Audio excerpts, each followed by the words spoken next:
Assalamualaikum warahmatullahi wabarakatuh. Alhamdulillahi rabbil alamin. Wabihi nasta'in ala umurid dunya waddin. Sayyidina wa maulana Muhammadin wa ala alihi wa sahbihi wasallim ajmain, amma ba'du. Saudara pemirsa yang berbahagia yang berada di rumah, serta anak-anakku semua kelas 10, 11, dan 12 yang dirahmati oleh Allah Subhanahu wa Ta'ala.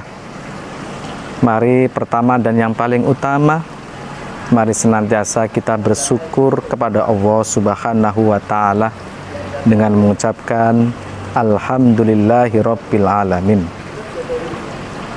atas segala limpahan rahmat, nikmat, taufik, hidayah, dan inayah yang telah diberikan kepada kita semua ini, sehingga menjadi kewajiban kita bersama untuk bersyukur kepada Allah Subhanahu wa Ta'ala.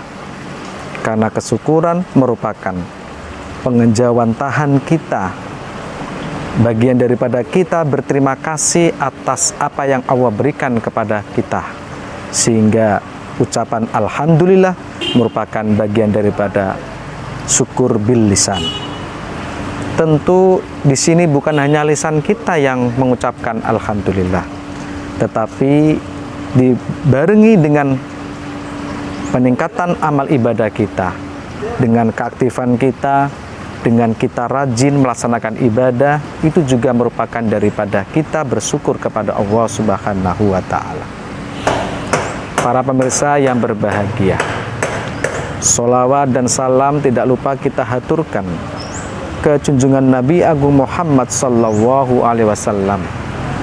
Tentu manusia yang paling mulia, manusia yang mendapatkan gelar Asrofil Anbiya, Khairul Anam, orang yang paling terbaik di dunia ini, sehingga menjadi kewajiban kita untuk kita bersolawat kepada baginda Rasul, karena kita umatnya Nabi Muhammad dan kita ingin mendapatkan syafaatnya kelak di yaumul qiyamah.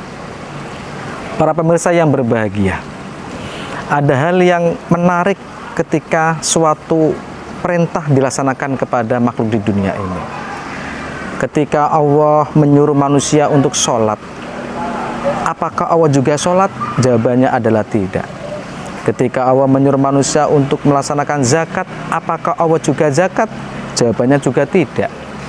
Dan ketika Allah menyuruh manusia untuk puasa, Allah apakah juga puasa? Jawabannya juga tidak. Tetapi ketika Allah menyuruh manusia untuk bersolawat kepada baginda Rasul Muhammad Sallallahu Alaihi Wasallam, disitulah Allah menjadi yang terdepan, menjadi yang pertama. Allah membaca sholawat kepada Nabi Muhammad Sallallahu Alaihi Wasallam sesuai dengan firman-Nya, Innallaha wa malaikatahu yusholluna 'alan nabi ya ayyuhalladzina amanu shollu alaihi wasallimu taslima. Sesungguhnya Allah dan para malaikatnya bersolawat kepada baginda Rasul Muhammad Sallallahu Alaihi Wasallam. Apa makna dari ayat ini? Berarti ini menunjukkan begitu hebatnya kekuatan solawat, begitu hebatnya bagian daripada solawat itu sendiri untuk mengangkat, untuk menjadikan bahwa Nabi Muhammad memang orang yang paling dicintai Allah Subhanahu wa Ta'ala. Para pemirsa yang berbahagia, alhamdulillah tidak terasa kita sudah memasuki pertengahan bulan Ramadan. Tentu dari pertengahan ini bisa menjadi evaluasi kita bersama. Evaluasi bagaimana? Apakah puasa dari hari yang pertama, hari yang kedua, sampai hari yang ke-15, apakah puasa kita ini sudah menunjukkan, sudah menghasilkan kekuatan akhlak yang baik kepada kita semua atau belum? Ini menjadi evaluasi bersama. Jangan sampai puasa hanya menjadi ibadah ritual, puasa hanya menjadi bagian ibadah normatif yang hanya dilakukan saja tanpa ada asar, tanpa ada bekas yang sangat baik untuk kita semua ini. Sehingga pada kesempatan kali ini perlu kita mengevaluasi diri. Yang kurang baik kita baikkan. Yang pada waktu itu masih puasa kita hanya sebatas menahan makan dan minum, tetapi omongan kita belum bisa jaga. Keseharian kita, akhlak kita belum baik, maka puasa ini menjadi peningkatan kita untuk bisa menjadi lebih baik. Amin Allahumma amin. Para pemirsa yang berbahagia, tentu puasa semakin lama semakin kesini, tentu pasti ada adaptasi atau kita sudah menyesuaikan dengan keberadaan kita, sudah tidak makan, tidak minum, dan menjalankan hal-hal yang membatalkan puasa. Dan ini merupakan ritual yang sudah biasa kita lakukan. Tapi alangkah baiknya ketika puasa itu bisa bermakna yang sangat signifikan terhadap aktivitas keseharian kita. Artinya dengan puasa justru kita lebih rajin ibadah.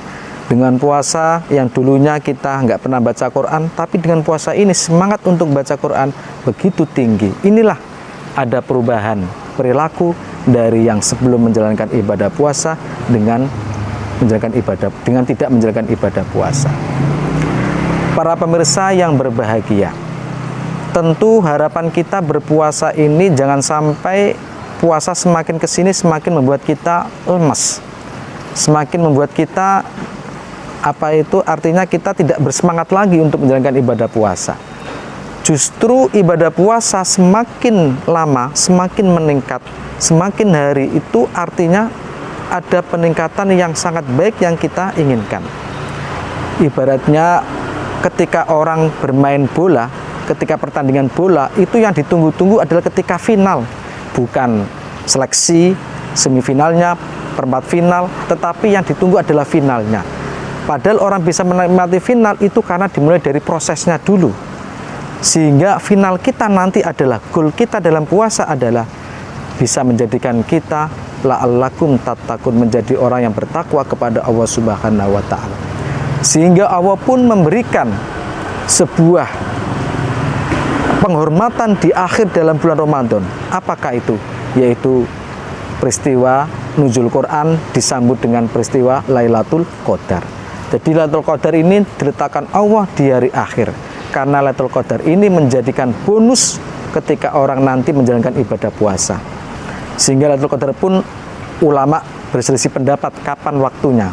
Tetapi Allah memberikan rahasia ini supaya manusia berlomba-lomba, tidak hanya ditentukan pada tanggal 27, 25 atau bulan ganjil, tapi bulan-bulan itu semakin lama atau semakin manusia untuk berlomba-lomba untuk menuju kebaikan. Para pemirsa yang berbahagia, semangat kita dalam puasa Ramadan adalah kita akan melihat sejarah yang terjadi.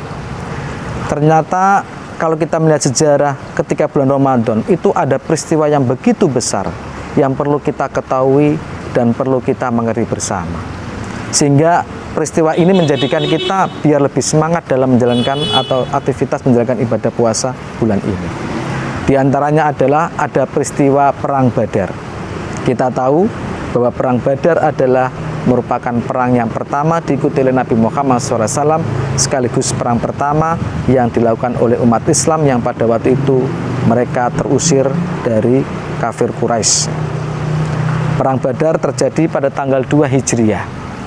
Semangat untuk melaksanakan Perang Badar ini adalah karena motif untuk menegakkan kalimat Allah Subhanahu wa Ta'ala, untuk menegakkan agama Allah Subhanahu wa Ta'ala.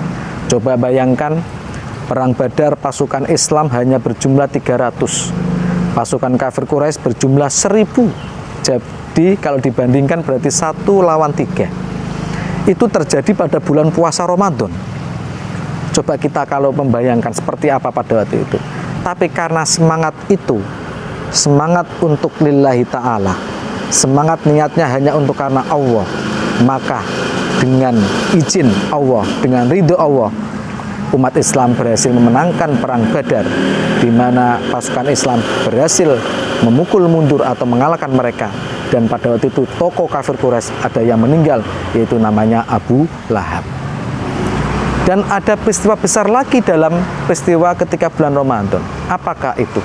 Yaitu peristiwa Fathul Mekah, penaklukan kota Mekah, yang terjadi pada tanggal 8 Hijriah. Kita tahu bahwa Fathul Mekah adalah puncak umat Islam yang pada waktu itu yang sudah mendirikan negara Islam berada di Madinah, sehingga pada waktu itu saatnya untuk menaklukkan kota Mekah yang merupakan tempat kelahiran Nabi Muhammad SAW. 10.000 pasukan Islam datang ke sana. Niatnya memang bukan untuk secara fisik peperangannya, tapi untuk menaklukkan saja. Sehingga memang fakta terjadi di sana ternyata tidak terjadi pertumpahan darah, karena pasukan kafir Quraisy sudah ketakutan melihat jumlah pasukan Islam yang 10.000 yang mendatangi kota Mekah. Dan inilah awal kehilangan atau kesyirikan dihilangkan di kota Mekah, karena pada waktu itu semua berhala dihancurkan, semua menjadi penyembahan mereka disingkirkan karena untuk kembali kepada agama Allah Subhanahu wa Ta'ala. Para pemirsa yang berbahagia, budiman yang senantiasa dirahmati oleh Allah Subhanahu wa Ta'ala, ini menjadi sejarah penting yang perlu kita ketahui. Ini menjadi informasi yang sangat krusial yang perlu kita pahami bersama, sehingga di dalam bulan Ramadan ini alasan untuk orang yang berpuasa bermalas-malasan coba dibandingkan dengan zaman nabi-nabi dahulu yang ketika bulan puasa Ramadan justru pada waktu itu ada namanya perang untuk melawan kafir Quraisy. Menjadi PR bersama. Dan Nabi Muhammad pun ketika setelah pulang dari perang Badar, Nabi pun mengatakan seperti ini, wahai umatku, wahai para sahabatku, ternyata kita itu habis pulang dari perang kecil. Sungguh sangat pertanyaan yang sangat pernyataan yang sangat membuat kita itu terlena. Perang yang begitu besar, yang hebatnya itu dianggap Nabi Muhammad sebagai perang kecil. Nabi Muhammad melanjutkan lagi, karena nanti perang yang sejatinya adalah perang melawan hawa nafsu, perang memerangi hawa nafsu manusia yang tidak baik. Inilah perang sejatinya. Laisa sadid bisurati, orang kuat itu bukan dia kuat berperang, tapi as-sadidu al-malaku indal ghadab. Yang namanya orang yang kuat adalah ketika dia bisa memerangi hawa nafsunya, mengurangi rasa kemarahannya dia. Itulah yang disebut sebagai orang yang kuat. Sehingga mari pada kesempatan di bulan Ramadan, di pertengahan ini, mari kita lebih meningkat lagi ibadah puasa Ramadan kita, sehingga doa kita bersama adalah Allahumma taqabbal minna sholatana wa siyamana wa ruku'ana wa sujudana wa tadarru'ana wa tahassu'ana wa ta'abudana wa tamim taksirona ya Allah ya arhamar rahimin. Mudah-mudahan bisa memberikan manfaat materi ini khususnya kepada pribadi saya sendiri dan umumnya kepada para pemirsa yang ada di rumah masing-masing. Demikian, kurang lebihnya minta maaf. Wassalamualaikum warahmatullahi wabarakatuh.